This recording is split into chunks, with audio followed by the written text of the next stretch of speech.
a lot of news to talk about. I won't be able to get into everything, but we got some news about Cam Akers. We got the Saints. We got the Raiders, Trey Hendrickson. We're also going to get into the Texas versus Ohio predictions. So, yeah, we got some stuff to cover. And then, obviously, whatever you guys want to talk about, we can get into it as well. Before we get started, make sure you guys hit that like, hit that thumbs up. And, of course, if you're new to the channel, make sure you do subscribe. Click that bell. Turn on your notifications so you don't miss a stream. Quick housekeeping. Shout out to members of the family for holding it down and being loyal. So as far as this season, we will be bringing back the games. So we will be bringing back the games. We will be setting up the meeting room, giving you guys access to that. Also, housekeeping as far as what's going on with Fox. Now, some of you seen the notice that I put up in the community post. If you did not see that, we are literally a week out from the start of the season. And so there's this discrepancy right now with whatever negotiating that's going on between YouTube TV and Fox. So obviously, as we know, that Fox Sports has a lot of these games. And so if we don't have Fox, well, obviously, we have to figure that out a different way, and we'll figure it out. But I say that to say this, it just really seems like a scam that we have to deal with these kind of situations before the season starts. This stuff should already be negotiated, and it should be negotiated literally months before we start the new season. Why are the talks right now, a week before the season starts? And the big problem with this is, okay, you don't negotiate, it doesn't work out. So now people are forced to go to Fox or use the Fox app, which is an additional $10 to $15, whatever the hell it is. But you now have to go get the Fox app and spend that additional money because the network couldn't negotiate a week before the season. Or could it just be Fox doing that because they want people to sign up for their app? So there you go. That's a problem. That's an issue. That's something that we will address as far as moving forward soon here. It's really aggravating. It's really unfortunate. As much money that I'm spending. Like I said, I don't complain about spending money because, it's sports and it is what it is. But at the same time, it is starting to get a little ridiculous. I think I did the numbers, and with everything combined, you're talking about Peacock, Amazon, YouTube TV, the NFL app, all that kind of stuff. Whatever it is, it's like close to $1,500 for the year. It's crazy. It's crazy. It's absolutely crazy. But let me hop into the chat. Shout out to you, Shelby. What up? What's going on with you? Says I was wondering the same thing. Got you. Dad say, what up, man? Says evening, my brother. It never fails with these networks. Somebody always waits to the last minute. As always, keep up the great work, young man, sir. Most def, appreciate you, bro. Let's go. Sassy in the building. Every year they start crap. They need to have football on one channel. That's all. Shout out to you, Sassy. Text 713 in the house. What up, man? What's going on with you? What's going on? So yeah, this is a big problem, and I'm trying not to make it more than an issue than what it already is. But Sassy's right. I'm so used to your NBC, ABC, Fox, ESPN. That was it. All you needed was 4 channels, and you had all the games. That was it.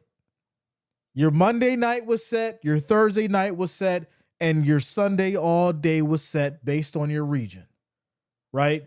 Sunday Ticket, obviously, we know that was DirecTV's thing that came out that you had access to all the games if you wanted to pay for it. It was a great option. It was perfectly fine. But then streaming happened. And then they realized that they could capitalize on buying specific days specific regions, the networking rights, the licensing for certain games. And then once the NFL realizes, oh yeah, we'll shop out the licensing here and there and here and there, and everybody eats. So there you go. Rant over. Rant over. All right, let's get into some news. Y'all, let's get into some news before I start going down the rabbit hole. I don't want to go down the rabbit hole, so we just gonna get into some news. All right. With that said, Saints release veteran running back Cam Akers in initial cuts. Now, a lot of people have been saying, "Well, Jay, where's the power rankings? Where is the predictions at?" This is one of the reasons why I'm waiting until the cuts and the rosters are finished before I get into predictions, because it's just a mess right now. There's deals being made. There's people getting dropped left and right. But I did want to get into this one because it was very interesting. I think Cam Akers is a very strong running back, and talented for the most part. So to basically see that the Saints are moving on from him, I kind of get it, but it does beg the question: where does he go after this? So let's get into this one. It says the New Orleans Saints released veteran running back Cam Akers. The Saints announced Monday. Akers, a 2020 second round draft pick, signed with the Saints in June and has been competing for a backup spot behind Alvin Kamara. Akers' release is part of a wave of 14 transactions the Saints made ahead of Tuesday's roster cut deadline. NFL, a crazy place, Akers wrote on X on Monday, adding a crying face emoji to his post. We're not crying now, are we? Come on now. Difficult one, but he's a really good running back in this league. Saints coach Kellen Moore said Monday, he can contribute for us, and we just felt like the depth of that room. Kendre Miller did a phenomenal job. We have a number of other guys. We feel like we could provide some roles. We'll finalize the rest of this running back group, but we feel like we have a really good group there. I mean, yeah, it makes sense. I mean, Kendre Miller's, he's great. Obviously, Alvin Kamara. They got Clyde Edwards-Helaire now. There's a lot going on as far as with that Saints running back group. So, I feel like if you do have to get rid of someone out of that whole group, it was probably between Kendre Miller and Cam Akers, and I think you get more of a fresher skill set with Kendre Miller. So I'm thinking that's the direction that the Saints were looking at, and I mean, in a sense, it makes sense. But that's not to say that Cam Akers won't be a quality running or backup running back somewhere else, because I do believe he will. But I think it just highlights the fact that as far as running backs have that shelf life, right? That 4, maybe 5 years of shelf life before it's over. And it's really sad because, Cam Akers is a name that used to ring bells. And now it's like, oh, he's a backup running back. It's kind of wild. But we'll wrap it up with saying this. Akers began his career with the Los Angeles Rams and has played for the Houston Texans and the Minnesota Vikings in 2 separate stints. The Texans traded him to the Vikings last season, and he played in 12 games, carrying the ball 64 times for 297 yards and a touchdown. He also caught 10 passes for 52 yards and 2 touchdowns while with Minnesota last year. The Saints have not finalized their 53-man roster, but currently have Kamara, Miller, Clyde Edwards-Helaire, Devin Neal, Marcus Yarns, and Jones Jr. in their running back room, which is crazy. They got a lot of running backs, so they got to figure it out. But with that said, who the hell is going to be the quarterback? Forget all that. Who's going to be the quarterback? Who's going to lead this Saints team to any kind of direction? Or are they tanking so they can pick up Arch Manning? Let me know. Drop it in the chat if you watch this later. And let me know what you think as I hit the chat. Normal Homie says, hey, Jay, this is the account from Ninja Cat TV, as my account has been hacked. What? That's crazy. I will still be with you, but the Ninja Cat TV is unfortunately gone. You couldn't recover it? You didn't send like the recovery thing to Google, say, hey, my account was hacked. Here's my login information from like years ago, and here's the questions and all that kind of stuff. They normally have something that you could do to get your account back, so don't just give up on it if it was hacked. Try to go through the necessary things through Google to get it back. Yeah, don't just give up. Shazzy Dante says Cam would be a nice pickup for the Texans with Mixon out the first 4 games. I mean, they already had him. So the question is, do they bring him back? which that could be something that makes sense with, Mixon being out for those 4 games. But what do you pay him? All that kind of stuff. I think that's a really good question mark, and it would be interesting if the Texans do decide to pick him up. We'll see. I'll keep you guys updated. Big C, what up, man? What's going on with you? Shout out to you, bro. Faces on Fire says, "Oh, Jay is back. Good. My hands can stop shaking now."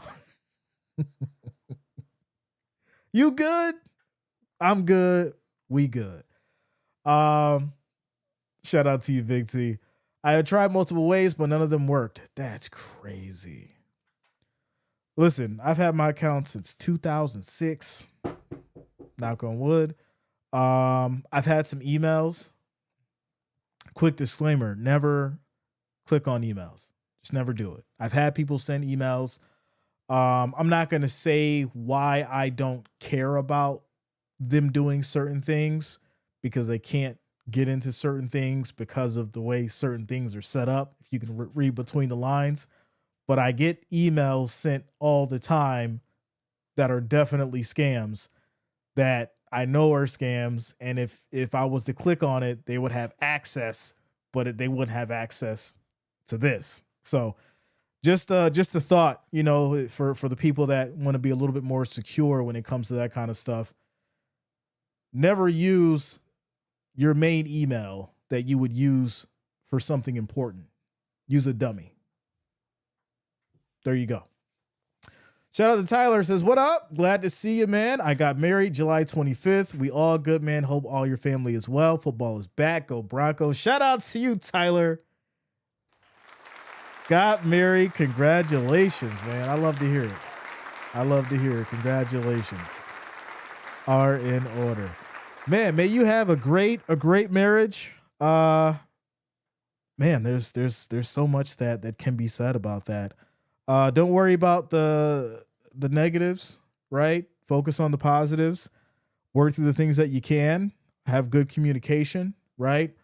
Continue to build on your foundation and believe in each other. That's what's most important. And yeah. Shout out to you, man. Congrats. Shout out. Ric Flair, where you at? There it is. All right. So yeah.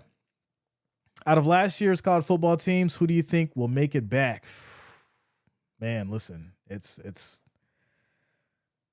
once again, it's way too early, but we've got Ohio, we got Michigan, we got Texas. I said Texas about a month ago. I like what they're doing. I like the whole play scheme in that program as far as what they bring to the table. We'll get into the predictions for Texas and Ohio later, but to just give you a heads up, I like what Texas is doing for a couple of reasons. All right, so next up, Commanders, Washington Commanders, right? This has been in talks. This has been discussed. It's been a little crazy. I don't know why people worry so much, right? We get to this time of the year, everybody worries about losing their favorite wide receiver or the most talented wide receiver on the team. Listen, here's a life hack. Don't worry about your favorite wide receiver when they're holding out for money. It's always a negotiating tactic and a negotiating scheme. So just wait it out and relax and let things play its course, because 9 times out of 10, it's going to get worked out that your star wide receiver stays on the team. It's just all about money. That's it. But let's get into the story. Washington Commanders wide receiver Terry McLaurin reached 3-year deal worth up to $96 million. The Commanders and wide receiver Terry McLaurin reached agreement Monday on a 3-year contract extension worth up to $96 million that will end his hold-in and get him in uniform for the regular season opener against the Giants. Agents Buddy Baker and Tony Benigura told ESPN's Adam Schefter. McLaurin receives a $30 million signing bonus in the deal, sources told ESPN.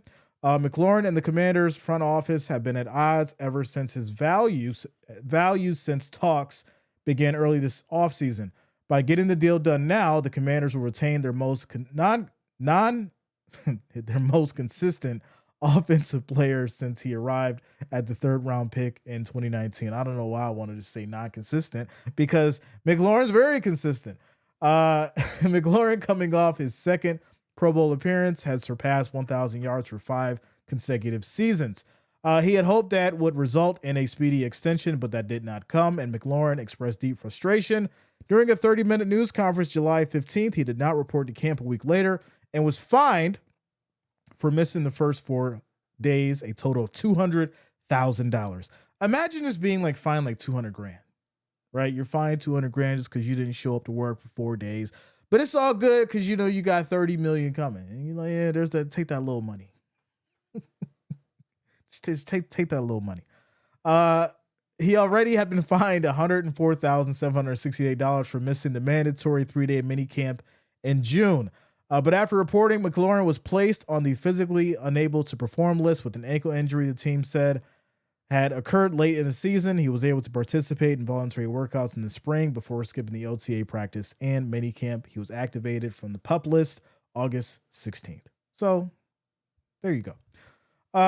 McLaurin being back, like I said, it doesn't surprise me. These kind of things happen all the time. You know, you got players who are sometimes divas, and then you got players who obviously know their value and their worth. So, you know, they hold out and they let their agent work their magic and negotiate and do all that kind of stuff. And then, you know, the week before it's time to play ball, that's when you hear. Or sometimes even the last minute. We've seen that as well. Who did we see that with last year? Who was it with last year? Was that with McCaffrey? Were we seeing that last year? It was like the last minute. Someone correct me if I'm wrong. But yeah, like I said, we see it all the time. So, but shout out to McLaurin and the Commanders. They got it going. I'm really interested to see what they do this year, right? 2nd year for Jaden Daniels. And it's going to be interesting. So shout out to McLaurin for closing the deal, getting the bag. Faces on Fire says, great signing. Scary Terry is nutso. He was also spotted at yoga and took a parking lot pic with a fan. See, there you go, right? Everybody's happy when they get money, right? It's all doom and gloom when people aren't getting paid or if they're not getting what they think they're worth. And, you know, when the checks are wrote, then, you know, it's all good. It's all rainbows and sunshine and all that good stuff, you know, beach pics and having a good time on the boat. All right. Next up, speaking of contracts, it's like I said, it's been a lot of news that we're going to break down here today before we get into the predictions. We're not going to get into everything, but just some of the top stuff that caught my eye that I think could be significant. This one is very significant, though. Bengals give Trey Hendrickson big pay bump after hold-in. Now, the one thing that I noticed about this actual contract is how they did it. Obviously, we're going to get into it, but I thought it was really funny how they did it. And it goes back into this organization really not wanting to pay people. And I think the way they did this contract is one of those situations where it's like, all right, we're going to give you some money and see how you do this year. And in a sense, I get it because, you know, the Bengals defense had a lot of challenges last season. And, you know, that's the reason why Joe Burrow had to play lights out to even keep the games close. But there was a lot of times where, you know, Joe Burrow did win the game and the defense lost. So we'll get into this one. So it says Trey Hendrickson's contract situation is resolved. The star pass rusher will get a $14 million raise from the Cincinnati Bengals for this season, boosting his 2025 salary to $30 million. That's like the number these days, $30 million. Everybody's getting $30 million. Sources told ESPN's Adam Schefter on Monday, Hendrickson is scheduled to become an unrestricted free agent after this season. Before receiving the raise, Hendrickson had not participated in any offseason workouts, including all of training camp, while seeking a new deal with the club. He had insisted he would not play this season under the original contract at $16 million because that's not enough money. That's not enough money. I don't want to play for $16 million. It's not enough. You got to pay me more. I need more. Hendrickson, 30, is coming off his best season in the NFL. He had 17.5 sacks in 2024, leading the league.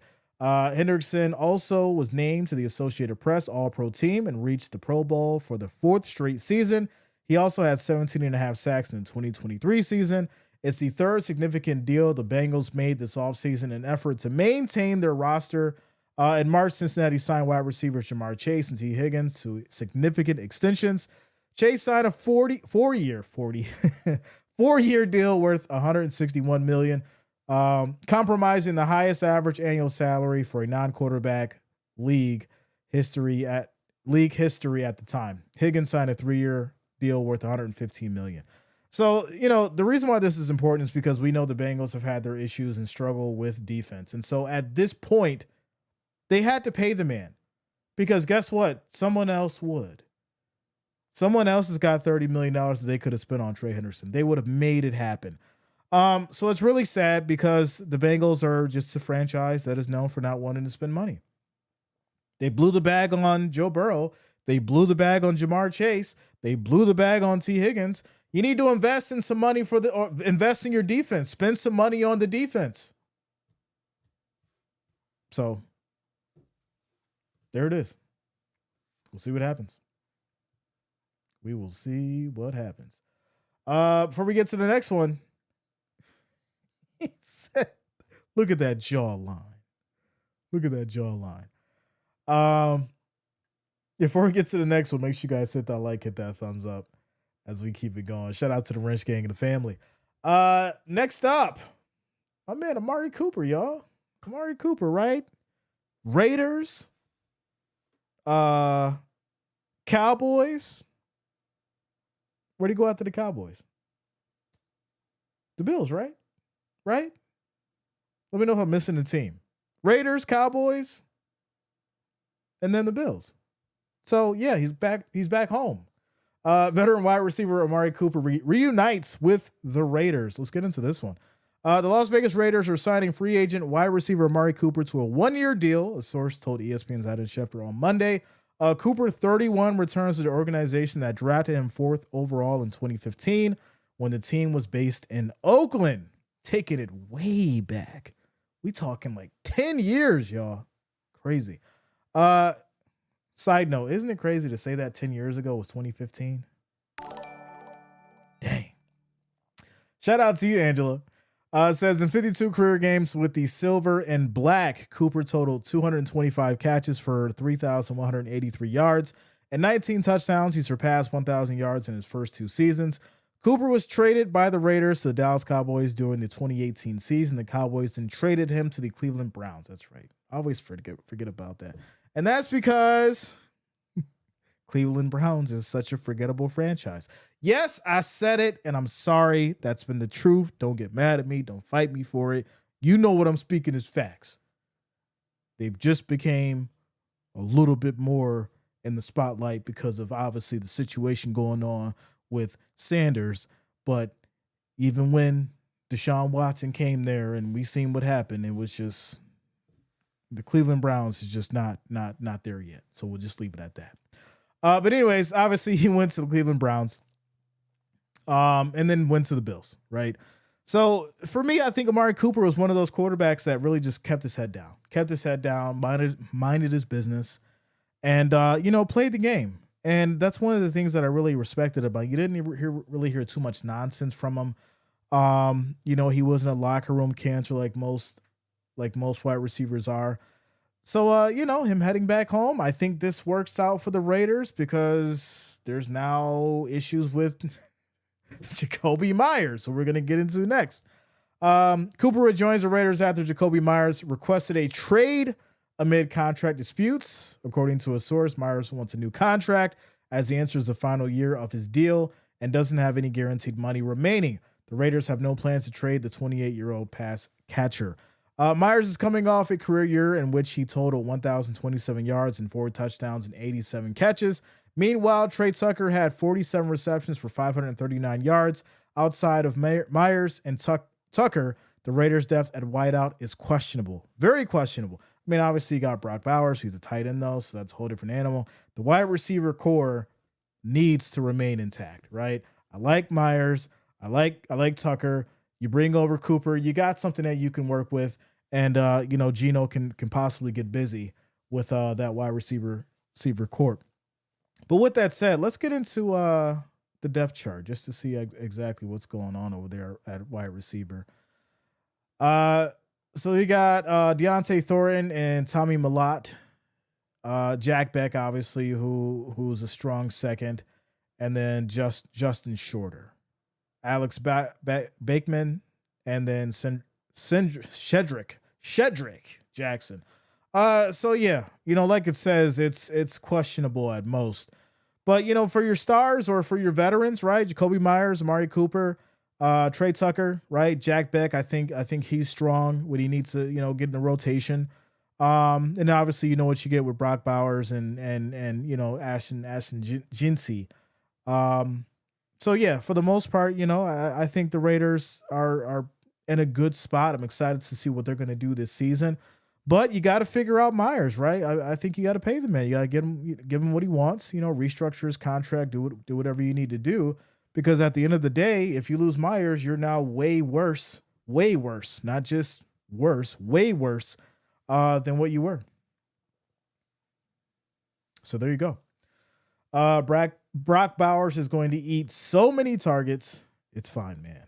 Yeah. I think Brock is definitely going to be huge this year for sure, without a doubt.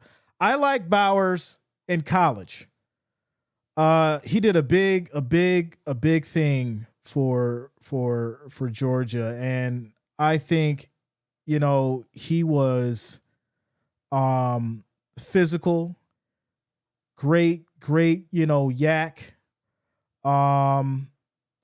He was definitely a physical monster at tight end. So I think him being in and continuing on with these Raiders is going to be a force, and if they can get him with the right quarterback, hopefully Geno's the man for the job. Then you're gonna see him get busy. You're gonna see him get busy for sure. Dante Thornton is going to be a stud in like 2 to 3 years. He has been insane in camp. Yeah, I'm excited to see him too. Game time definitely changes as far as what a rookie has to learn, and with the speed of the game and things like that. We know this time and time again. It's the adjusting to the game. But from what I've seen as far as in tape as well, he should be next up. So there it is. All right. Shout out to Jonas. What up, man? Yeah, the Browns. It was like right there, but I was like I said, I forgot. It's not hard to forget that certain wide receivers played for the Browns because, quarterbacks can't get, their wide receivers the ball over there for some reason. So there you go. Somebody going to fight me later. All right, next up, let's get into this one. Let's get off the NFL for these Cleveland fans want to fight. Texas Longhorns, Ohio State Buckeyes. Now, if you have not, make sure you do subscribe. I will be streaming this game. It's going to be huge. It's going to be on Saturday, August 30th. So make sure you lock it in because I will be streaming this game. We're going to get into the predictions on this one, like I said, which is going to be absolutely crazy. It's going to be 12 p.m. at noon. I'm excited for it. I was just talking about the Fox stuff. This game is going to be on Fox. If you don't know what we're talking about, the Fox issue, it's at the very beginning. Go back and watch it. Shout out to you, Teresa. But yeah, here we go. Texas Longhorns, Ohio State Buckeyes, Saturday at noon. I will be streaming it, so make sure you lock it in. As we get into the spread, 1.5 points. The over-under is 47.5. Money line for Texas is 105. Buckeyes is minus 125. As far as your matchup predictor, you got 53.3% for Texas, 46.7% for Ohio. Obviously, we don't have anything for the stats yet, but, just looking at the last 5, which really don't matter, but hey, it's up here. We'll talk about it. Obviously took the loss, right? That's important, right? You lost 28-14. Ewers, that play by Sawyer. Obviously, we know that, Sawyer's gone now, so that changes things for Ohio. The coordinators are gone as well for Ohio. And then you've got Manning with Texas here, and you've got a whole game of fierce emotions and fighting, and this is going to be a big game on Saturday. So without a doubt, we're going to have fun with it. We're going to stream it. And get into this one because it's going to be absolutely crazy. With that said, I do like Texas. I do like Texas. This is very simple. There's a lot of changes that Ohio's going through right now. As far as just the offense, the defense, players are gone. They, new players have had to fill those spots. And so for me, I think, Texas has the upper hand in this one because they have more of a core unit with unity. And Ohio State's going to have to figure out a lot of things fast. Now, that's not to say that it's not going to be a close back and forth battle, because it will. But I do think even with Texas being on the road, they're going to have the edge just because they're ready. They obviously have that team unity and chemistry. And, you're going to have a lot to handle as far as even from Texas defense when it comes to that pass rush there. So, yeah, I'm not going to take Texas by 1.5, though. I'm actually going to take them by a touchdown. I think they do win by 7. So I'm going to take Texas by 7. Like I said, I will be streaming that game. That's going to be Saturday at noon. We're on week 1 of college football, too. So we will get into Thursday. I got to see who's playing Thursday. I looked at the schedule earlier real quick. I glanced at it, but I was looking at it for the weekend. But Thursday at 5:30, we will be streaming college as well. So make sure you guys lock it in for that. Shout out to you, Teresa. Good to see you. Good to see you. Welcome, welcome. So yeah, like I said, tons of players getting released. Contracts being made, so we're gonna have a lot of news coming out, all that good stuff, and I'll try to keep you guys updated as much as I can. But things are just coming out every minute. It's like, boom, this person's gone. Boom, contract signed, extension here. This person's gone, injury, this, that. So yeah, and then next week, or not next week, Friday, I will be doing the predictions, as I just had to go through a quick text. This Friday I'll be doing predictions because obviously the rosters will be set. I know exactly what's going on and who I think is going to do what. And then once we get that all set and ready to go, we'll break everything down. We'll get you guys the week 1 predictions. I know you're waiting for that. I know you're waiting for the power rankings. I know you're waiting for the predictions. Week 1's going to be absolutely insane. We have a lot to talk about, and we're going to get through it. And there it is. So shout out to you guys. Let's go. So there's your Monday news. And yeah, Dante says, let's go power rankings on deck. Yeah, man. Yeah. So like I said, I normally do the 30, the 32 and 31. I was super busy, number 1. Number 2, I found that when I do the 32 and 31, the problems of the roster cuts and then so many changes as far as with,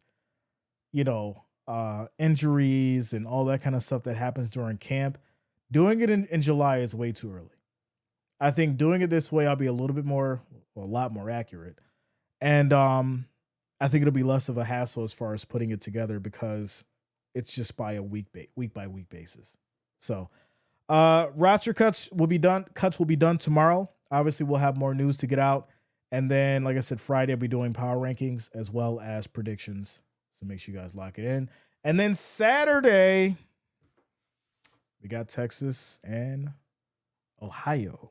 So make sure you guys are here for it. There you go. In the meantime, have yourself a great Monday night. I do appreciate all of you. Much love to the Wrench Gang and the family.